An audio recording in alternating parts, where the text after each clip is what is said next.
मरुस्थल, मरुस्थल का मतलब दोहरे नहीं होते। मरुस्थल का सिंपल मीनिंग होता है जहां कुछ नहीं होता। डेजर्ट का मतलब है जहां कुछ। जम्मू कश्मीर में लद्दाख का नाम सुना? लद्दाख मरुस्थल है, पूरा पहाड़ है, पूरा पूरा क्या है, बर्फ से ढका हुआ पहाड़ है, बर्फ पड़ती है भयंकर वाली, पर होता कुछ ही नहीं, होता कुछ नहीं, इसलिए डेजर्ट है अपने आप में। तो लद्दाख का डेजर्ट है, जबकि है क्या वो पहाड़। कई बार क्या डेजर्ट का मतलब लोग समझते हैं कि दोहरे हैं, मिट्टी की टीले, सैंड ड्यून्स है। अब मैं हमेशा कई बार कहता हूं कि राजस्थान के लोगों को, जयपुर के इधर वाले लोगों को ज्यादातर को ये लगता है कि जैसलमेर बाड़मेर में मिट्टी के टीले ही टीले हैं। एक नहीं है वहां। मिट्टी के टीले वाला जो मरुस्थल है वो है बीकानेर, चूरू, हनुमानगढ़। जैसलमेर बाड़मेर बापड़े छोटे छोटे छोटे छोटे टीले, इतने चूरू के हर गांवड़े में पड़े हैं। पर कई बार कई चीजें फेमस होनी होती है तो जैसलमेर बाड़मेर दोनों के लिए फेमस हो गए। जैसलमेर बाड़मेर में प्लेन डेजर्ट है। मैं हमेशा मेरे दोस्तों को हंसता हूं, यदि किसी को गाड़ी चलानी सीखनी हो तो जैसलमेर बाड़मेर जाके सीखे। भाई साहब रोड पड़ी है नाक की डंडी की सीध में, एकदम सीधी सीधी रोड पड़ी है और 3 किलोमीटर तक दिख रही है, दूर दूर तक ना बंदा ना बंदे की जात, ना तो आगे गाड़ी आ रही ना पीछे गाड़ी, आप ही चल रहे हो खाली। न कोई गांव है, न कोई मिनक है, न कोई साइड में पेड़ पौधे हैं, ना कोई झाड़ियां हैं, ना कोई टीले हैं, रोड दिख रही है साफ साफ। आपको टीले देखने, आप कभी इधर चूरू से शिखर से निकलने के बाद चूरू वाली रोड पे निकल जाओ, आप फतेहपुर क्रॉस करने के बाद रोड के दोनों साइड में भयंकर विशाल का टीले मिलेंगे। आप हनुमानगढ़ की साइड में, थोड़े पल्लू की साइड में उधर निकल जाओ, आपको रेगिस्तान मिलेगा, धोरमवाड़ा रेगिस्तान मिलेगा। आप बीकानेर की तरफ जाइए, धोरमवाड़ा भयंकर रेगिस्तान है।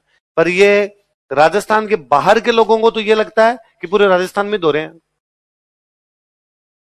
आप कभी दिल्ली जाओ तो वहां यदि आपको कोई यूपी बिहार का दोस्त बन जाए तो वो आप जैसे उसके रूम पे जाओ सबसे पहले पानी पिलाएगा आपको। उसे लगा तुम जन्म जन्म के प्यासे हो, तुम्हारी आत्मा तृप्ति। वो तो हमारे एक सीनियर दिल्ली रहते तो वो हंसते थे कि उनके जस्ट पड़ोस में कोई बिहारी भैया रहते। वो फ्लैट लिया और उसमें वॉशरूम कॉमन था। अब सुबह सुबह कोचिंग का टाइम सबका एक साथ ही होता, तो कि मैं एक दिन नहा रहा तो उन भैया ने किया कि भाई फटाफट नहा के बाहर आ जाए, मुझे भी नहा के कोचिंग जाना है। तो मैंने कहा यार आ रहा हूँ यार, नहा तो लेने दे। उसने 2 मिनट बाद में वापस कहा, अरे का हम समझते हैं राजस्थान में नहीं नहाए तुम लोग पानी नहीं रहा होगा तो क्या पूरा आज ही नहाएंगे? अब बाहर आ जाइए, तनिक हमको भी नहाने दीजिए। तो मैंने वापस कहा यार रुक जा यार 2 मिनट, अभी तो पानी चला है। अरे कैसे चला है, कितनी देर से नहा रहे हैं, पानी नहीं देखे, हम समझ रहे हैं आपकी बात। तो उनको लगता है कि ये नहाते भी 7-8 दिन में है। वो दिलीप सर हमेशा एग्जाम्पल देते हैं, कोई सर पढ़ते हैं वहां, कोई दिल्ली में सर के, कोई कर्नाटक साइड के, उधर के भी कोई दोस्त बन गए। सर एंड वापस जयपुर आ गए। इनके कोई एक दोस्त और टोंक के, और उनकी कोई शादी, तो उन्होंने सब दोस्तों को बाकियों को बुलाया, तो कर्नाटक वाले फ्रेंड को बुलाया। तो उन्होंने सर को और इनको फोन किया कि भाई वो जाओगे टोंक वाली शादी में? उन्होंने कहा जाएंगे यार, हमारे तो जयपुर के पास ही पड़ता है। तो मैं आ रहा हूँ, मैं कैसे आऊँ? तो कहा तू एक काम कर, तू हमारे पास जयपुर आ जा और जयपुर से अपने हम ले लेंगे तेरे को साथ में। वो जयपुर ट्रेन में आ गया। अब वो सोच के आया कि मैं राजस्थान जा रहा हूँ, मैं जयपुर स्टेशन पे उतरूंगा, उतरते ही बाहर ऊंट की सवारी करता हुआ जाऊंगा उनके पास, और रास्ते में कुछ पनिहारियां मिलेगी पानी लेने के लिए जाती हुई, मैं रास्ते में उनसे भी बातचीत करता हुआ जाऊंगा। उसके दिमाग में वैसी थियरी।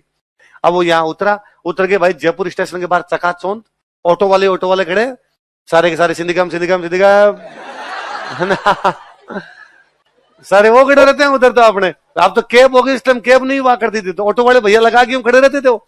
तो उसने कहा कि यार, उसने सर को इनको वापस फोन किया कि भाई मुझे वो कैसे आऊं मैं आपके पास? तो कैसे क्या है, ऑटो पकड़ और ऑटो पकड़ के आ जा। तो उसने कहा यार मैं कैमल सफारी नहीं कर सकता क्या इधर? तो इनको लगा मजाक कर रहा है। इनका तू यार आजा यार फटाफट चलते हैं। अब वो यहाँ आ गया जयपुर। अब ये बरसात में, यही कोई बरसात की सीजन में कोई शादी थी। आप जयपुर से टोंक जाएंगे ना, पूरी रोड में दोनों तरफ हरियाली है, भयंकर भयंकर हरियाली, खूब अच्छी दिखती है रोड, अपने टोंक रोड एकदम। टोंक साइड में फसलें होती भी अच्छी है। अब उसका और दिमाग खराब।